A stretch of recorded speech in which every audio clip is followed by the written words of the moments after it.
Hi friends, வணக்கம். Welcome to cooking story. இன்றைக்கி நம்ம பார்க்க போகிறது ஸ்பெஷலான முட்டை ஆம்லெட் ரெசிபி தாங்க. இது ரொம்ப ஈஸியான ஹெல்த்தியான ரெசிபிங்க. ஒரு தடவை மட்டும் இதை வீட்டில் செஞ்சு கொடுத்து பாருங்கள். அதுக்கப்புறம் பிள்ளைங்க எல்லோரும் இது தான் திரும்பி வேணும்னு திரும்ப திரும்ப கேட்டுகிட்டே இருப்பாங்க. ஓகே ஃப்ரெண்ட்ஸ், நீங்கள் இன்னும் நம்ம சேனலை சப்ஸ்கிரைப் பண்ணலைன்னா இப்போவே சப்ஸ்கிரைப் பண்ணிவிட்டு பக்கத்தில் இருக்கிற பெல் பட்டனையும் கிளிக் பண்ணிட்டீங்கன்னா நம்மளோட வீடியோஸ் எல்லாம் உங்களுக்கு உடனுக்குடன் வந்து சேரும். ஓகே, வாங்க சமையலுக்கு தேவையான பொருட்களை போய் பார்ப்போம். முட்டை,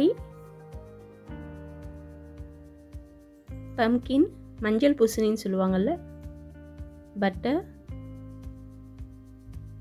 வெங்காயம், ஊசி மிளகா, கொஞ்சம் எண்ணெய். சட்டி காஞ்சதும் அதில் சமையல் எண்ணெயை ஊற்றிக்குங்க.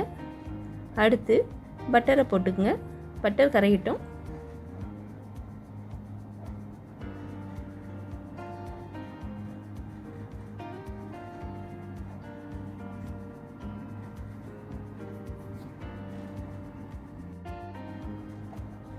பட்டர் நல்லா கரைஞ்சிருச்சு. இப்போ கட் பண்ணி வச்சுருக்கிற வெங்காயத்தை அதில் போட்டு வதக்குங்க.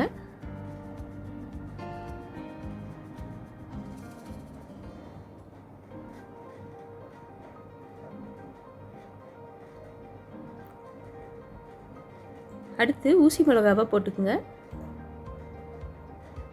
பிள்ளைங்களுக்கு இதை கொடுக்க போகிறீங்கன்னா ஊசி மிளகா போட தேவையில்லை. பம்கினை போட்டுக்குங்க. மஞ்சள் பூசணி போட்டு வதக்கி விடுங்க.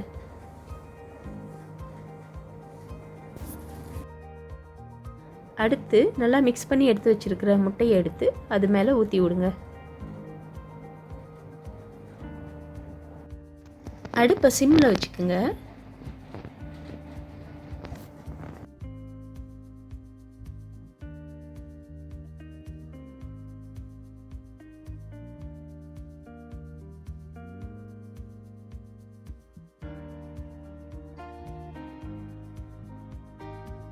முட்டை ஒரு சைடு வெந்துட்டோன்னே மறு சைடு திருப்பி போடுங்க.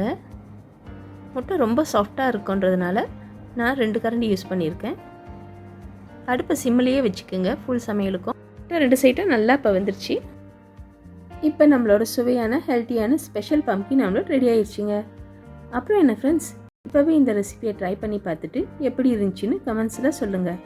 மறக்காமல் நம்ம சேனலை முதல்ல சப்ஸ்கிரைப் பண்ணிவிட்டு பக்கத்தில் இருக்கிற பெல் பட்டனை கிளிக் பண்ணிவிட்டு அப்படியே லைக் பண்ணிவிட்டு இந்த வீடியோவை உங்கள் ஃப்ரெண்ட்ஸ்க்கு ஷேர் பண்ணி விடுங்க ஃப்ரெண்ட்ஸ். அடுத்த சமையலோடு சந்திப்போம். Thank you friends. தெரியுமா காசே.